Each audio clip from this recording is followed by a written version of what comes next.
নমস্কার, আমি শুভশ্রী গাঙ্গুলি। যুব ভারতীতে মেসিকে নিয়ে যে মেসটা ঘটে গেল সেটা নিয়ে কিছু ক্লারিফিকেশন দেওয়ার জন্যই এই ভিডিওটা আমি করছি। গোট ইভেন্টে আমি একজন ইনভাইটি ছিলাম, মানে আমাকে ইনভিটেশন পাঠানো হয়েছিল। আমি হায়াতে গেছিলাম। আমার ফ্রেটার্নিটি থেকে আমি এবং কৌশিক গাঙ্গুলি ছিলেন। শুধুমাত্র আমার ফ্রেটার্নিটি নয়, বড় বড় ইন্ডাস্ট্রিয়ালিস্টরা ছিলেন, এমিনেন্ট জাজেস, আইপিএস অফিসার্স, জার্নালিস্ট, স্পন্সর্সের তরফ থেকে অনেকে ছিলেন। সেখানে অ্যাক্টিভিটিটা এটাই ছিল, উনি আসবেন, আমাদের সবার সাথে মিট করবেন এবং ছবি তুলবেন। আমি 8:30 নাগাদ হায়াতে পৌঁছই। 10:15 নাগাদ ওনার সাথে আমার মিট হয়, আমি ছবি তুলি এবং যখন আমি বেরিয়ে আসছি তখন পিআর টিম থেকে আমাকে রিকোয়েস্ট করা হয়, ওদের পিআর টিম থেকে আমাকে রিকোয়েস্ট করা হয় যদি আমি যুব ভারতীতে যাই তাহলে ওনাদের জন্য খুব সুবিধে হয়, কারণ ওখানেও নানান রকম ব্যবস্থাপনা ছিল মেসিকে ঘিরে, যেখানে আমি থাকলে ওনাদের সুবিধে হয়। আমি ছাড়াও Sourav Ganguly, SRK, honourable chief minister.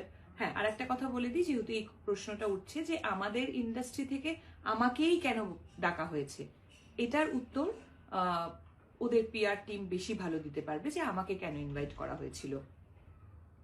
আমি রাজি হওয়ার পর হায়াত থেকে বেরিয়ে যুব ভারতীতে যাই এবং আমাদের জন্য একটা নির্দিষ্ট টেন্ট করা হয়েছিল, সেখানে অনেকেই আমরা বসেছিলাম, ওনার জন্য অপেক্ষা করছিলাম, অনুষ্ঠান শুরু হওয়ার অপেক্ষা করছিলাম। ইন বিটুইন আমার পিআর টিম থেকে ইনস্টাগ্রামে ফটোগুলো পোস্ট করা হয়। আমরা রিয়েলাইজ করিনি ঠিক সেই সময় ছবি পোস্ট হয়নি, তার কারণ ওখানে জ্যামার লাগানো ছিল। আপনারা যারা যারা ওখানে ছিলেন তারা নিশ্চয়ই জানেন, আপনাদেরও ফোনের নেটওয়ার্ক কাজ করছিল না। 11:30 নাগাদ মেসি ঢোকেন এবং ঢোকার পর যে ক্যাওসটা শুরু হয়, যে ডিজাস্টারটা হয়, সেটা আমি নিজের চোখে দেখেছি। আমি মাঠে বসে নিজে ওনাকে দেখতে পাচ্ছিলাম না, আপনারা কিভাবে দেখবেন?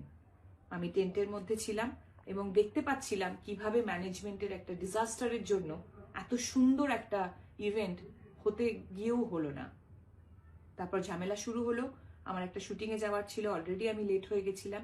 আমি ওখান থেকে বেরিয়ে আসি এবং বেরোনোর সময় যেহেতু আমার শুটিংয়ে দেরি হয়ে যায়, তাই আমার ওখানে কমিউনিকেশন করার প্রয়োজন ছিল। আমি ওখানে কিছুটা সময় ফোনে ব্যস্ত ছিলাম। তারপরে এই যে এত সুন্দর একটা ইভেন্ট হলো না, একটা অদ্ভুত জিনিসে পরিণত হলো, সেটা নিয়ে অনেকের সাথে আমি ডিসকাস করছিলাম।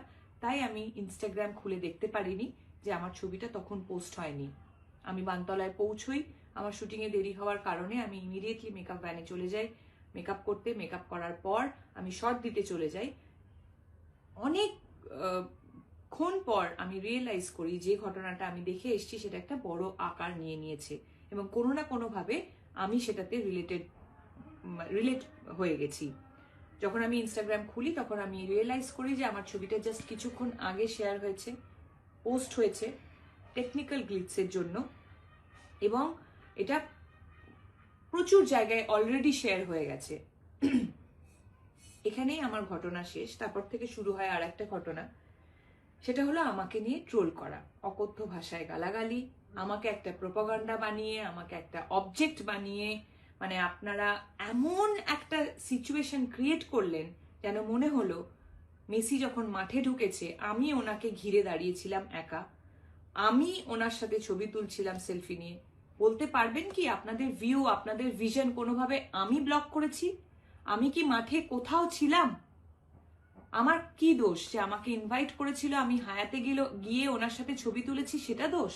হ্যাঁ, আমি এটা মানছি যে টেকনিক্যাল গ্লিচের জন্য আমার ছবিটা রং টাইমে পোস্ট হয়ে গেছে এবং আমি ছবিটি ডিলিট করিনি, এটা আমার দোষ হতে পারে।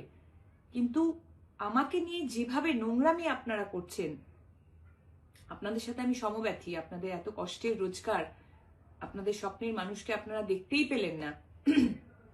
যে ম্যাসাকারটা ওখানে হলো, সেম অন্যায়টা তো আপনারা সবাই আমার সাথে করছেন। আপনারা কি একবারও ভেবে দেখেছেন যে আপনাদের, আবার বলছি, যে মাঠে কোথাও কি আমি ছিলাম? ভেবে দেখুন। আমি একজন নারী, একজন মহিলা, বাংলা ফিল্ম ইন্ডাস্ট্রিতে কাজ করি বলে আমাকে কি অ্যাটাক করছেন? বলিউডেও তো করিনা কাপুর গেছিল, হায়দ্রাবাদ থেকেও একজন হিরোইনকে ইনভাইট করা হয়েছিল। শাহরুখ খান কি আসেননি ছবি তুলতে? আমার কিসের দোষ? একটা পলিটিক্যাল অ্যাঙ্গেল দিয়ে দেওয়া হচ্ছে, নানান রকম পলিটিক্যাল নেতারা আমার ছবি নিয়ে প্রেস কনফারেন্স করছেন, নানান রকম জার্নালিস্টরা হয়তো তাদেরকে আমি কখনো সময় দিতে পারিনি বলে রাগ একদম উপরে দিচ্ছেন যে টিএমসির এমএলএ রাজ চক্রবর্তীর বউ অমুকের এক্স গার্লফ্রেন্ড। 2026 আসতে যাচ্ছে, একজন মহিলা হয়ে আরেকজন মহিলাকে আপনি এইভাবে সম্বোধন দিচ্ছেন? এই সমাজে আমরা বাস করছি? বাহ, আপনারা আমার সাথে ঠিক করলেন তো। দেখুন, আমার সাথে ট্রোল হচ্ছিল, আমাকে গালাগালি করছিলেন, যা খুশি করছিলেন, সত্যি বলছি, মন থেকে বলছি, আমি কিচ্ছু মনে করিনি। আমার সবসময় এটাই মনে হয়েছে, সত্যি তো সাধারণ মানুষের এত কষ্টের রোজগার, তাদের স্বপ্নের মানুষকে তারা একবারের জন্য দেখতে পেল না, তারা যদি আমাকে নিয়ে বাজে কথা বলে তাদের মন হালকা হয় তাহলে হোক। কিন্তু আজকে আমি এই ভিডিওটা করছি তার একটাই কারণ, কাল থেকে শুরু হয়েছে আমার বাচ্চাদের প্রতি আক্রমণ। দুটো ছোট ছোট বাচ্চা, তাকে বলা হচ্ছে, আমার কাছে মেল আছে এবং নানান রকম প্রমাণ আছে যেখানে বলা হচ্ছে ওই দুটো বাচ্চাকে মেরে ফেলা হবে। আমি একজন মা হিসেবে তো সেটা মেনে নেব না, কোনোভাবেই মেনে নেব না। আমি তো একজন পলিটিশিয়ান নই, আমি একজন অ্যাক্ট্রেস। আমার ভুলটা কোথায়? আবার বলছি, আমি কি মাঠে কোথাও ছিলাম? আপনাদের ভিশন আমি ব্লক করেছি? আমার বাচ্চাদের ওপর কেন আসছে? আপনারাও কিন্তু ইকুয়ালি অন্যায়টা করে ফেলেছেন, এটাই বলবো। এই ভিডিওটার পরেও নিশ্চয়ই আপনারা অনেকে অনেক কিছুই বলবেন, বলুন, অসুবিধে নেই, কিন্তু নিজেদের মানবিকতাটা হারিয়ে ফেলবেন না।